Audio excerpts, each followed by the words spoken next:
오늘 우리에게 주시는 하나님의 말씀은 스가랴서 13장 1절부터 9절까지 말씀입니다. 스가랴서 13장 1절부터 9절까지 말씀 한 절씩 교독하신 후에 마지막 절은 함께 읽도록 하겠습니다.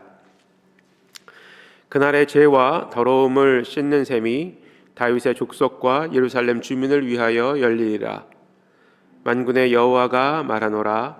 그날에 내가 우상의 이름을 이 땅에서 끊어서 기억도 되지 못하게 할 것이며 거짓 선지자와 더러운 귀신을 이 땅에서 떠나게 할 것이라. 사람이 아직도 예언할 것 같으면 그 낳은 부모가 그에게 이르기를 내가 여호와의 이름을 빙자하여 거짓말을 하니 살지 못하리라 하고 낳은 부모가 그가 예언할 때에 칼로 그를 찌르리라. 그날에 선지자들이 예언할 때에 그 환상을 갖기 부끄러워할 것이며 사람을 속이려고 털옷도 입지 아니할 것이며 말하기를 나는 선지자가 아니요 나는 농부라 내가 어려서부터 사람의 종이 되었노라 할 것이요.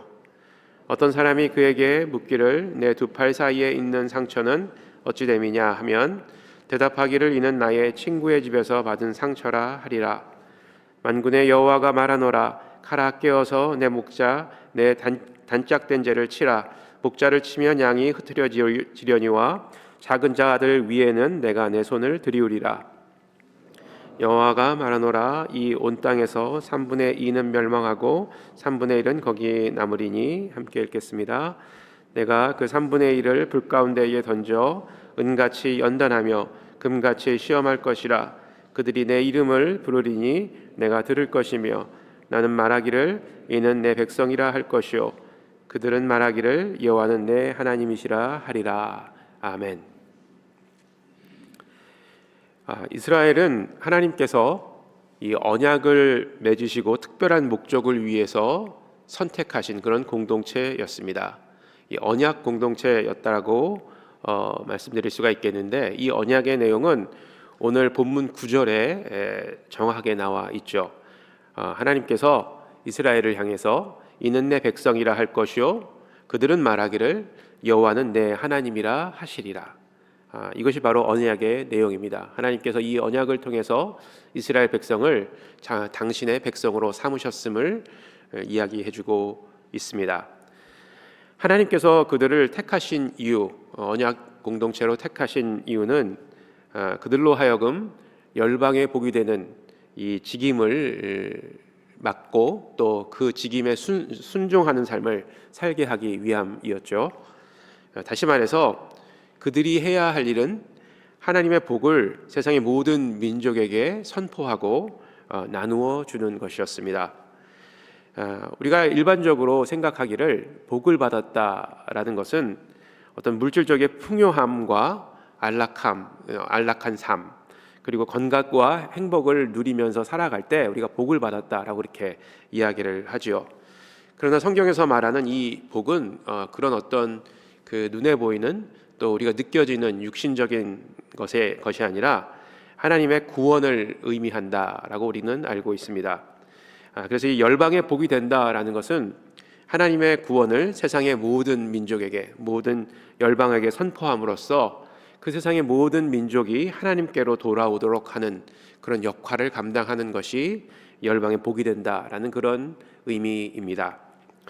이를 위해서 하나님께서는 먼저 아브라함을 본토 친척 아비집을 떠나 약속하신 땅으로 불러내셨습니다.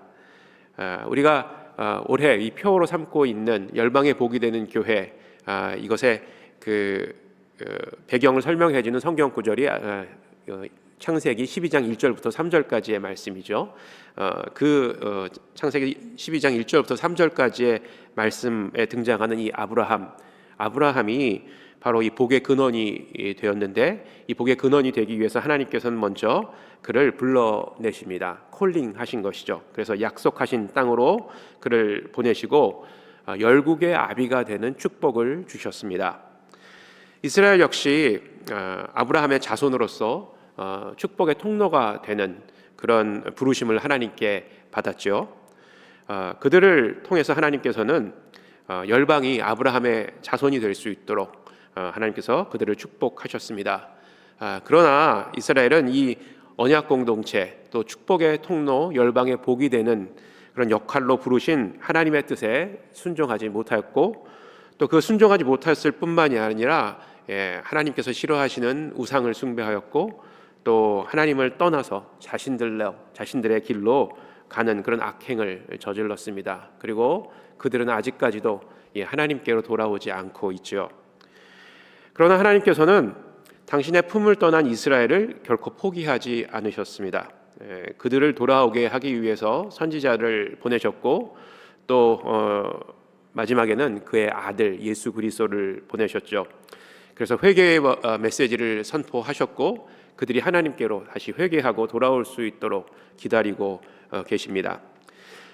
오늘 제가 묵상하고 있는 스가랴서 13장의 바로 전장 12장에도 그들이 다시 회개하고 하나님께 돌아올 것을 예언을 하고 있는 것을 우리가 볼 수 있습니다. 그리고 또한 오늘 본문에서는 이스라엘이 회개하고 하나님께로 돌아왔을 때 이 언약 공동체의 회복을 위해서 하나님께서 행하실 약속, 또 그들의 땅에서 일어나게 될 변화의 내용을 상세하게 설명해 주고 있습니다. 그 약속에 대한, 하나님께서 그 약속해 주신 그 첫 번째 그 약속에 대한 응답은 죄의 더러움을 씻는 샘이 열린다라는 것입니다. 죄의 더러움을 씻는 샘이 열린다. 1절 말씀에 나와 있죠. 그날에 죄와 더러움을 씻는 샘이 다윗의 족속과 예루살렘 주민을 위하여 열리리라. 이렇게 하나님께서 약속하셨습니다. 샘에서 나오는 이 깨끗한 물은 더러운 것을 깨끗하게 씻어 줍니다. 그래서 이 성경에서는 물을 우리의 죄악을 씻어서 정결케 해주시는 성령님을 상징하기도 하죠. 그래서 종종 성령님을 설명할 때 물과 같은 성령, 그리고 불과 같은 성령, 더러운 것을 태우시는 불과 같은 성령이라는 수식어를 붙이기도 합니다. 하나님께서는 이스라엘 백성이 회개하고 하나님께로 돌아올 때 그들의 더러운 것들을 깨끗하게 씻기시고 또 그들을 정결하게 하시겠다고 오늘 본문을 통해서 약속하고 계신 것입니다. 하나님께서는 이 자리에 계신 저와 우리 성도님들도 성도님들께도 죄사함의 은혜를 베풀어 주십니다. 요한일서 1장 9절 말씀에 보게 되면, 만일 우리가 우리의 죄를 자백하면 저는 미쁘시고 의로사 우리의 죄를 사하시고 모든 불의에서 우리를 깨끗하게 하실 것이요 라고 약속하셨습니다. 우리가 우리의 죄를 자백할 때 하나님은 우리의 죄를 깨끗하게 하신다는 그런 약속이죠. 우리 안에 계시는 성령님은 우리의 죄를 깨끗하게 해주시고 또한 우리의 죄를 고백할 수 있도록 도우십니다. 그래서 우리가 기도할 때 먼저 성령님께, 하나님, 우리가 고백하지 않은 죄가 있는지 우리의 마음을 살펴주시고, 만일 고백하지 않은 죄가 있다면 성령 하나님, 그 죄를 고백할 수 있도록 도와주시옵소서, 이렇게 기도하는 것이 필요합니다. 왜냐하면 우리가 고백하지 않은 죄가 우리 안에 있었을 때 우리의 기도가 하나님 앞에 온전하게 올려드려지는 길이 막히기 때문에 그런 것이죠. 또한 우리는 하나님께로 돌아갈 수 있는 힘이 없을 때, 하나님께로 돌아갈 수 있는 힘이 없을 때도 성령님께 간절한 마음으로 도움을 구해야 됩니다. 성령님께서는 우리의 연약함을 아시고 또 우리의 부족함을 아시고 우리를 위해서 날마다 중보해 주시는 그런 분이시기 때문입니다. 그리고 우리를 위해서 친히 간구해 주고 계십니다. 두 번째 약속의 응답은 그들의 땅에서 우상의 이름을 끊어내며 거짓 선지자와 더러운 귀신을 쫓아낼 것이다 라고 약속하십니다. 이 더러운 우상과 영으로 물든 이스라엘을 정결하시겠다는 하나님의 의지가 표현된 그런 구절이죠. 우상의 이름을 끊어낸다라는 것은 그 우상의 명성과 기억이 우리의 마음으로부터 사라질 것이다, 그들의 마음으로부터 사라질 것이다 라는 것을 이야기한 것입니다. 이 우상에 대한 기억이 사라짐으로써 여러분들도 그런 것 경험하시지 않습니까? 우리가 죄를 고백하고 하나님께로 돌아가려고 하는데 자꾸 우리 마음속에서, 우리 생각 속에서 그런 거룩하지 못하고 또 정결하지 못한 것들, 또 우리를 하나님으로부터 멀어지게 하는 것들이 생각날 때가 있죠. 그리고 그 생각이 우리를 다시금 그런 하나님으로부터 멀어지게 하고 또 원래의 자리로 돌아가게 하는 그런 경험들을 하셨을 것입니다. 그래서 하나님께서는 오늘 이스라엘을 위해서 하신 약속을 통해서 그 우상에 대한 기억들을 완전히 그들의 뇌리에서 끊어버리시겠다고 그렇게 약속하시는 것을 볼 수가 있습니다. 특별히 3절에서 6절을 말씀을 보게 되면 거짓 선지자가 회복의 나라에 완전히 사라질 것을 예언하는데 매우 구체적으로 그 거짓 선지자들을 심판하시겠다는 것을 언급하는 것을 볼 수가 있죠. 3절에는 특별히 거짓 선지자의 부모조차도 그들을 책망하고 죽일 것이라고 예언을 합니다. 부모가 그 거짓을 행하는, 거짓을 선포하는 그 자녀를 죽일 것이라고 그렇게 이야기를 하죠. 이는 모세에게 주신 율법을 반영하는 것으로서 모세의 율법에 따르면 거짓 선지자가 받은 형벌은 사형이었다라고 그렇게 분명하게 이야기합니다. 신명기 18장 20절 말씀인데 만일 어떤 선지자가 내가 전하라고 명령하지 아니한 말을 제 마음대로 내 이름으로 전하든지 다른 신들의 이름대로 말하면 그 선지자는 죽임을 당하리라 하셨느니라. 제 마음대로 자기가 원하는 말을 했었을 때 죽임을 당할 것이다 라고 그렇게 하나님께서 경고하고 있죠. 부모조차도 거짓 선지자인 자녀를 용납하지 않고 죽인다는 것은 하나님께서 이 거짓 선지자들을 얼마나 증오하시는지를 단적으로 보여주는 증거입니다. 그리고 이스라엘을 그 거짓으로부터 정결하게 하시겠다는 의지를 보여주고 있는 것입니다. 또한 본문에 이어지는 말씀을 보게 되면 3절 이후에 이어지는 말씀을 보면 거짓 선지자들이 부끄러움을 당할 것이고 또 자신들을 드러내지 못하고 숨길 것이며 또 자신들의 몸에 난 상처를 예언과 관련이 없는 것이다 라고 이렇게 주장할 것이라고 기술하고 있습니다. 이는 이 상처, 특별히 거짓 선지자들의 몸에 난 상처는 그들이 제의를 드릴 때, 제사를 드릴 때 효력을 높이기 위해서 자신들의 몸에 일부러 또 스스로 상처를 내는 것이죠. 그런 상처들을 숨길 것이다 라고 이야기하고 있습니다. 사탄은 거짓의 아비입니다. 거짓의 아비로서 우리를 끊임없이 미혹하고 하나님으로부터 멀어지게 만들죠.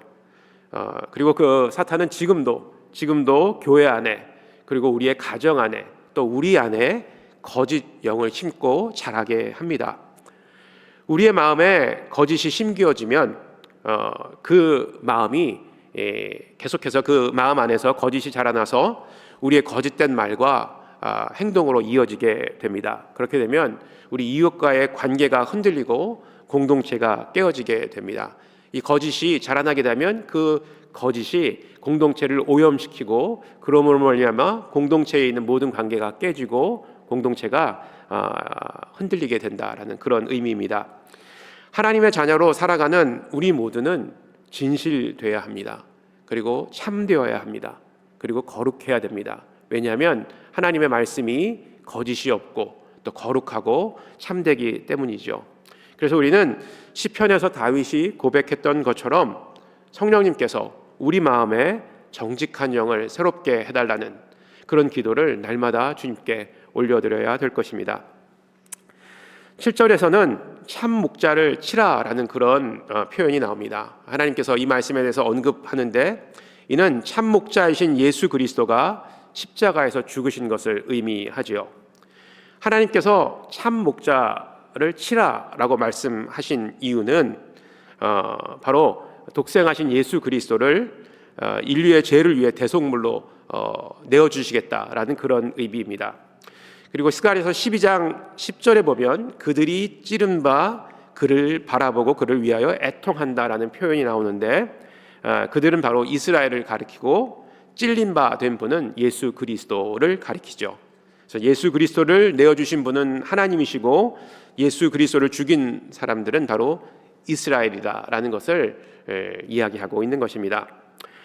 그리고 그 다음 부분을 보면 참목자를 칠 때 양이 흩어져서 3분의 1만 남게 되는데 남은 자들을 정금과 같이 연단하여 하나님의 백성으로 만들 것이라고 약속하십니다.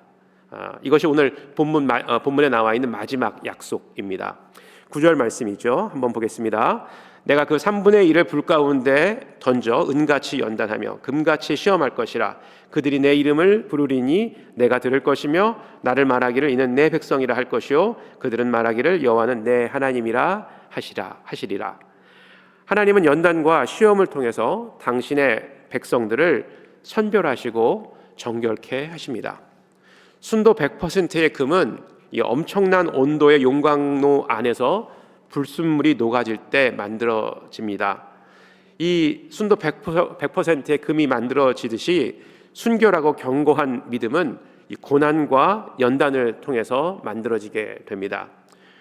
고난과 연단을 대하는 태도, 그래서 이 고난과 연단을 대하는 성도의 마음가짐은 이 시간을 통해서 나의 죄악이 드러나고 깨끗하게 씻겨지며 또 정금과 같은 믿음을 소유할 수 있도록 하나님께 기도해야 될 것입니다. 그래서 이 고난의 시간은, 연단의 시간은 우리에게 어쩌면 꼭 필요한 것일 수가 있고, 또 이런 고난의 시간과 연단의 시간이 우리에게 닥쳐왔을 때 우리가 가져야 될 마음가짐은, 하나님, 이 시간을 통해서 제가 주님 앞에 정금처럼 나가기를 원합니다 라는 믿음의 기도를 드려야 될 것입니다. 혹시 오늘 이 자리에도 이런 시험과 연단, 고난을 겪고 있는 분이 계시리라 생각됩니다. 만일 그런 분들이 계시다면 주님 앞에, 하나님, 이 시간 내가 주님 앞에 저 정결한 마음으로 주님 앞에 나가오니 이 시간을 통해서 저를 정결하게 또 순결하게 만들어 주옵소서. 그 이후에 내가 주님 앞에 정금처럼 나가오리다라는 그런 고백의 기도가 있으시기를 주의 이름으로 축원합니다. 말씀을 정리하겠습니다. 하나님께서는 저와 여러분들을 이미 아시고 택하셔서 구원의 은혜를 베푸셨습니다. 그리고 예수 그리스도를 닮은 모습으로 날마다 성숙할 수 있도록 인도해 가십니다.